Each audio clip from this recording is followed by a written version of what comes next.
The last two World Juniors have ended in disappointment for Canada, with quarterfinal losses to Czechia. But a group of returning players, along with new faces, are determined to lead Canada to gold in Minnesota. Here's McKenna, loose in front. Good stop, rebound, score! Gavin McKenna has taken center stage. The journey begins today as we unveil Canada's training camp roster and break it all down. It's the World Junior Countdown Show next.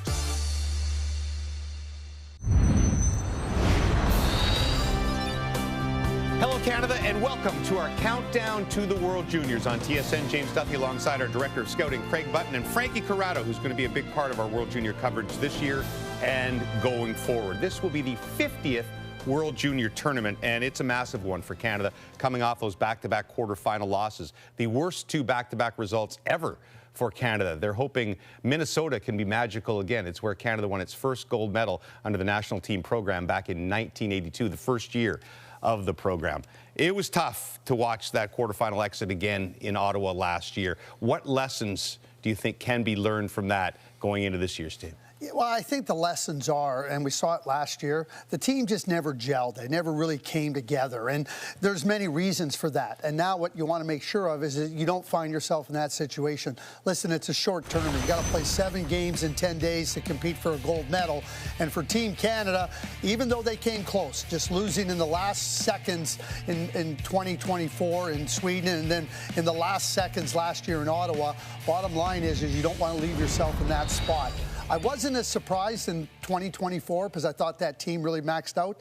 Last year it was surprising. Well, and you get to those games against bigger opponents, more the heavyweight teams in these types of tournaments, and when those games are closer, generally, it favors the underdogs. And for Team Canada, you want to be a superpower team, you have to score like a superpower team. And that's not something that they were able to do last year. A lot of that has to do with the composition of the team. So this year, finding a little more offense will go a long way in those big games. All right, let's look at the roster. This will not be the final roster, but the names announced by Canada. 22 of 24 skaters named to the training camp roster on this December 12th, picked in the first rounds of the past 2 NHL drafts or projected to go in the first round of the 2026 draft. That includes, of course, Penn State's Gavin McKenna, the favorite to go first overall next June, one of 6 returnees from the 2025 team. Canada named a total of 27 players to the roster. We'll have to reduce the roster by at least 2 players or more, depending on whether additional NHLers are made available. The tournament max roster is 25. So here are the 6 Canadian World Junior eligible players in the NHL. Macklin Celebrini and Matthew Schaefer and Beckett Seneca, they're not coming. They're staying in the National Hockey League. Not as clear what's in store for San Jose defenseman Sam Dickinson, Pittsburgh center Ben Kindle, and Seattle left winger Berkeley Catton. We welcome the pride of Tottenham, Ontario, Alan Miller, the first ever full-time GM for Canada's World Junior team. Given the results of the last 2 seasons, Alan, you're kind of in the hot seat right now. Is that a spot you're comfortable in with the players that you've announced? Yeah, very much so, James. I think that, you know, they talk about pressure is a privilege. It's an honor to have this position, and you know, I think, you know, this opportunity, you know, when I started talking to Scott Salmon about coming back, you know, the results of the past 2 years were front and center, and a priority to get back on track here with our national junior team. Are you hoping to get a couple of additional players back from the National Hockey League for this team? Right now, we've got the 3 players, you know, that have been signed: Bernicki, Misa, and Parikh, as announced today. Scott Salmon is leading our discussions with the NHL, James, and we continue to stay in contact with them. You know, there are some situations where players continue to be considered to be loaned, but at the same time, the NHL teams are going to take all their time, leading right up to the 20th to the 22nd before they decide. We've communicated with them that we'd like, when we travel to Minneapolis the night of the 22nd, we'd like to have our team. So we'll work with those NHL teams right through to that time frame. Last year's World Junior team for Canada scored just 2.6 goals per game, which was the lowest total for Canada since way back in 1998. How would you assess this team's scoring power? Well, it was a point that was very important to us for Mark Hunter and myself through the process here. You look at particularly our forward group. You look at the defensemen that are going to be important for us when it comes to special teams. There's a track record here of guys producing offensively, whether that's Misa, McKenna, a number of 40 goal scorers. So we feel confident in our group. They have a history of production, and we feel we have good balance throughout the lineup. Special teams will be a factor in that, James. As you know, it's always an important part of the tournament. But we feel good about our group and the offensive production we have with this team.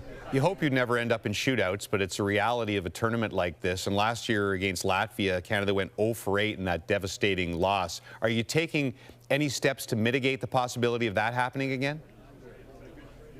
Yeah, you know what, James, under our new structure where we're bringing less players to camp and we have more of a focus on preparation, we've expanded our kind of development model around our camp in Niagara Falls, where we're bringing in Mike Eagles, who we see as a face-off consultant, and Kyle Turris as a shootout consultant. Both those gentlemen are going to essentially be an extension of our coaching staff, and we have a priority on those details, face-offs and the shootout, that can come down to those very important details in terms of winning and losing at the international level. So we have a plan there. Kyle Turris has developed a presentation around shootouts. He was very proficient in his NHL career. He's had some experience around our under 17 and under 18 groups, and we think having Mike and Kyle working on those details with our group will be invaluable. We appreciate your time and wish you the best of luck. Thanks, James. Take care. Let's look at the groups for the 2026 World Juniors. Two-time defending champion USA heads up Group A alongside Sweden, who finished 4th in 2025. Now, ordinarily, Canada's 5th place finish last year would put it in Group A with USA, but the host nation, as it has the ability to do in a tournament like this, asked to move Canada into Group B so both groups would have a marquee attraction. When we return, who will be the favorite to start in goal for Team Canada? Carter George, Jack Ivankovic, and Joshua Ravensbergen have all had exceptional seasons with their club teams so far. Good choices there. And after last year's disappointing end, how confident is Gavin McKenna on the chances of recapturing gold for Canada?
Chest back in front. Great stop. Point blank by George.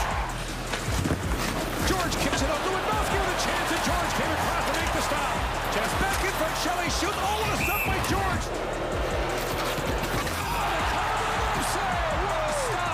What a save by Ivikovic. Nielsen, what a stop! Ivikovic robbed him. 3 great options in goal for Canada as we begin our look detailed into the roster. Only 2 will go to Minnesota. Carter George led the 2025 World Juniors with a .936 save percentage and was named one of Canada's 3 best players by the team. Jack Ivikovic, 16-4 with the University of Michigan, and Joshua Ravensbergen was selected in the first round of the 2025 NHL draft. There are years when Canada loses where goaltending is an issue. Last year was not one of them. It was scoring that was the problem, not goaltending. Is Carter George, because of the resume, the automatic choice to start on December 26th? Yes, he is, James. And when you think about the resume, he won gold at the Hlinka Gretzky, won gold at the U18 World Championships. He was the best goaltender last year at the World Junior Championship. The only thing he didn't do last year was score. But when you start to think about his abilities, and he's got a sense of calm and real patient in the net.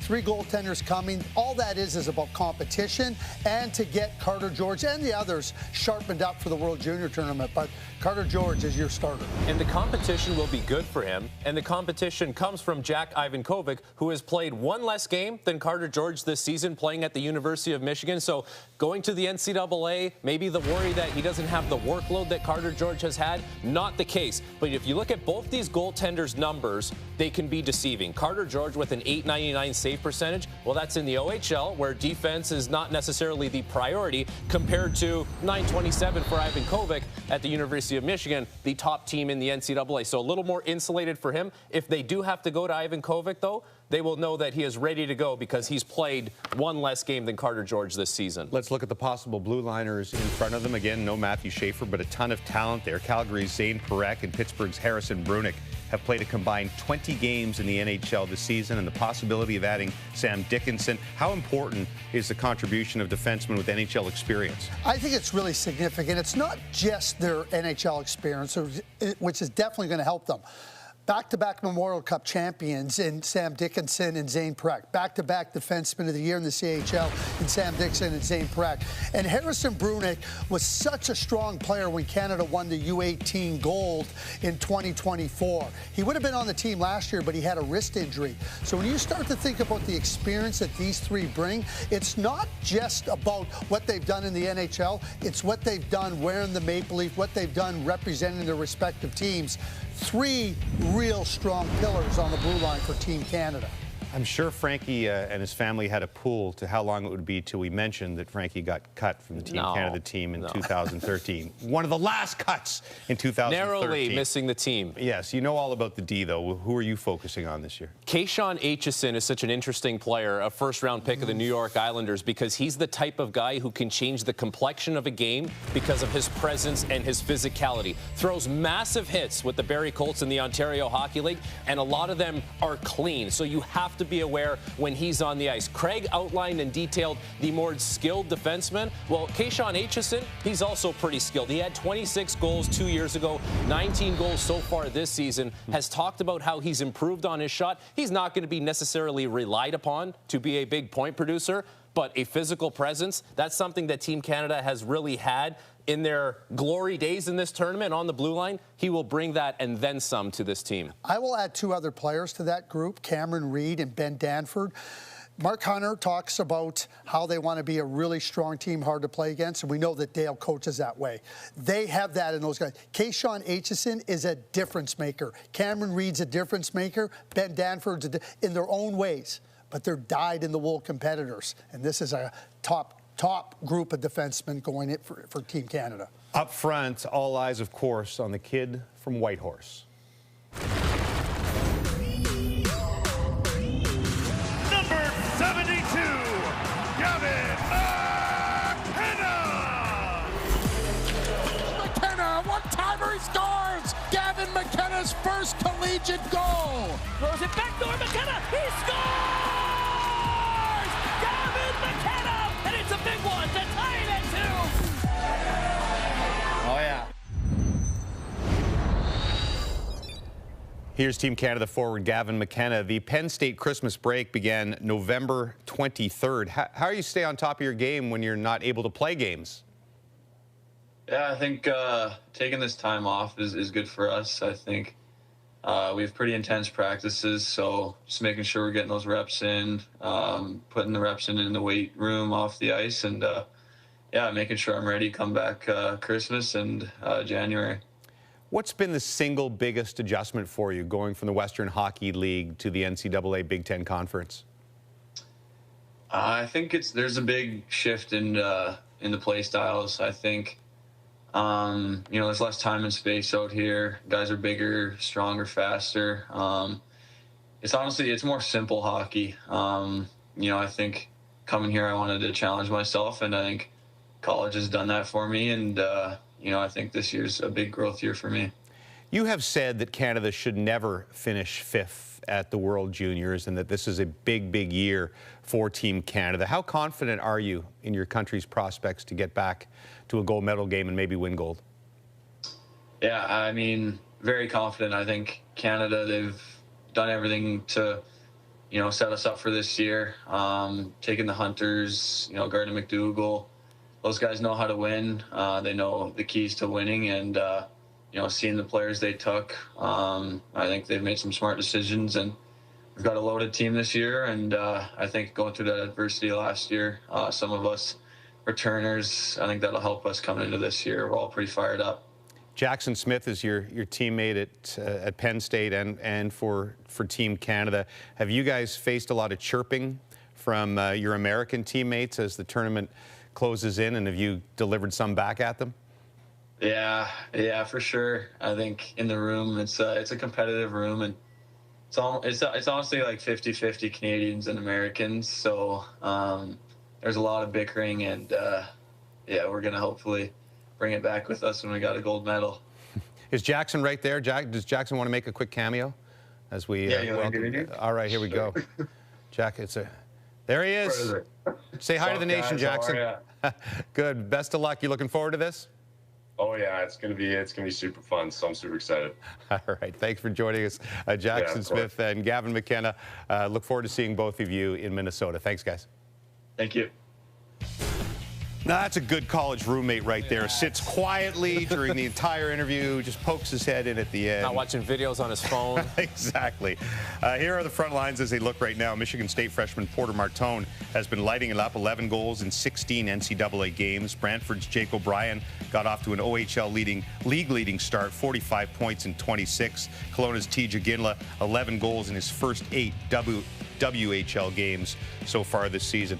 We say this every year, Craig, that it's a 19-year-old tournament, although it seems like in recent years there have been more and more exceptions to that. McKenna is going to be 1 week past his 18th birthday when the World Juniors start. What are fair expectations for him this year? Well, my expectations for Gavin McKenna are the same that Gavin McKenna has. Do everything I can to help the team win and be successful. And with that, it's also about doing it at a high level. That's what he does. I mean, he's been an elite player. He has won gold. He has won championships.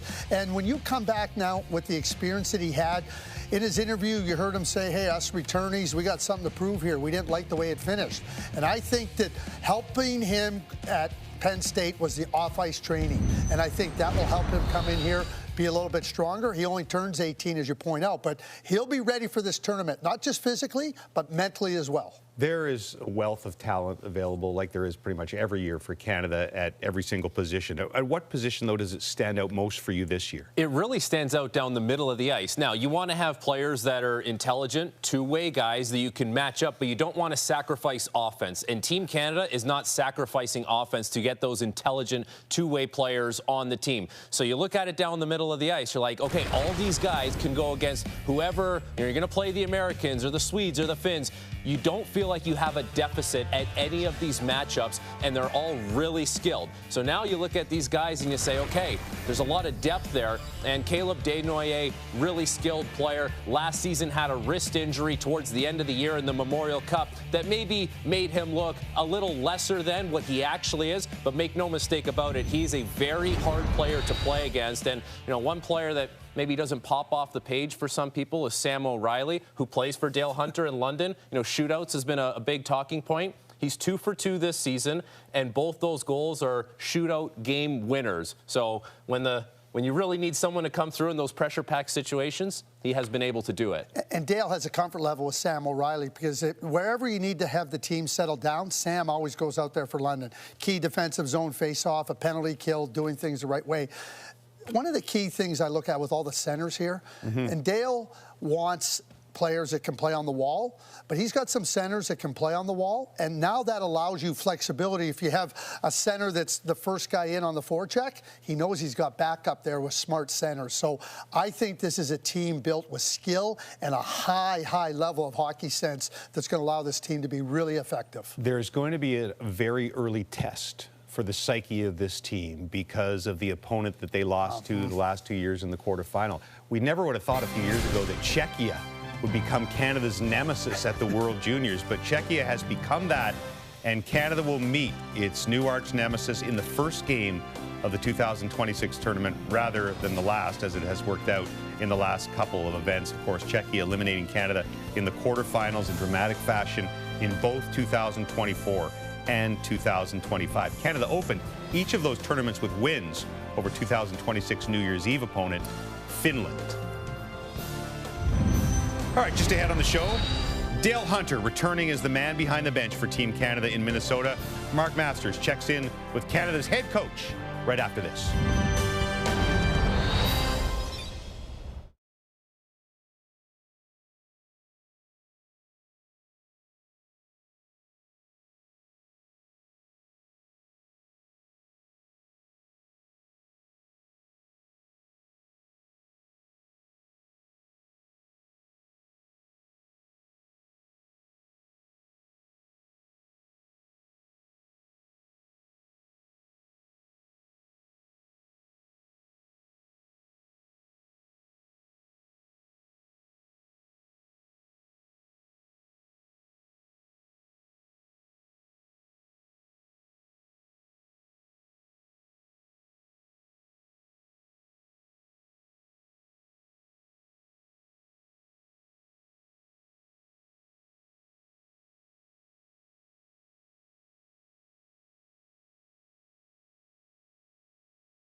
This is kind of like a gold medal Game 7 for Canada and the U.S. because the two dominant nations have split the last 6 tournaments, each winning 3 golds. Now, the Americans have hosted the World Junior Championship 6 times, but never won gold on home ice. Last time Dale Hunter coached Canada, it was one of the wildest World Juniors. A crazy comeback for Canada in the gold medal game. Akil Thomas scoring the winner. A camera getting in the way of a puck that would have led to a Russian 5-on-3. It was nuts. He hopes for a calmer one this time, but with the same result. Here's Canada's coach with Mark Masters. Dale, what stands out to you about the roster you have at your available to you for this year's World Juniors? Well, it stands out is you know, the pedigree we have. Like you know, there's a lot of skill and good skaters, and with size. And sometimes you lack size with skill, but our skilled and fast players are big players too. So I look forward to it. And tough choice on goalies we're going to have to make up. That's tough. And our D too, like with our D, we got tough choice to make there too, and which is a good thing. And so it'll be fun to watch, and we're going in right into practice, so who plays with who is going to be a tough decision for coaches. Yeah, but fun to have those decisions. And I'm just wondering, you know, you mentioned it, you're going into camp like right away. There's not the selection camp, it's a smaller group. How does that change the dynamic for you? Well, we're going right into a team, how the team's going to play, and it's just not evaluating. We're basically going to how the team's going to play.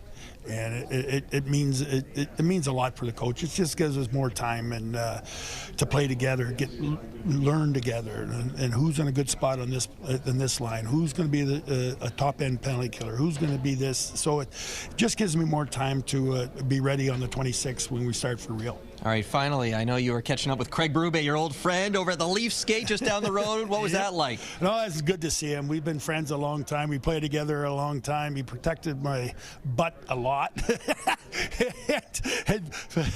and he's been a good friend, and he's in be a good game tonight for him. Dale, thanks so much for the time. Good luck. Okay, thanks, Mark. How would you guys describe the Dale Hunter factor in this tournament? For me, he's the right coach at the right time for this team, because being a coach, it's a little bit like being a salesman. Like, you have to get all these players to buy into what you're doing. You take in all these talented players and say everyone needs to sacrifice a little bit here for the betterment of the group. Dale Hunter's the best at that. We see it every year with the London Knights. Detailed, direct, and demanding. And the players love it, because you know why? Winner, winner, let's have a gold medal dinner. That's what Dale's all about. Dale Hunter and Mark Hunter combining and hoping to bring home their second gold medal at the World Juniors. Of course, we'll have every single game from Boxing Day right to the gold medal game in Minnesota here on TSN. We also have some pre-competition for you as well. Sweden versus Canada. It's a rare double dose of a country in pre-tournament play. Canada will play Sweden in back-to-back games, December 17th and 20th. We have our World Junior preview show on December 24th. Of note, there is one other game, Denmark versus Canada, on December 23rd in Mankato, Minnesota as well. I think there was a time where Canadians kind of took for granted that Canada would always win a medal, likely get to the gold medal game at the World Juniors. But the last 2 years, a real wake-up call with those back-to-back losses to Czechia in the quarters. So the gold no longer a given, and that's extra motivation for every one of these players who wear the red, the white, the black for Canada on Boxing Day and beyond from the World Juniors.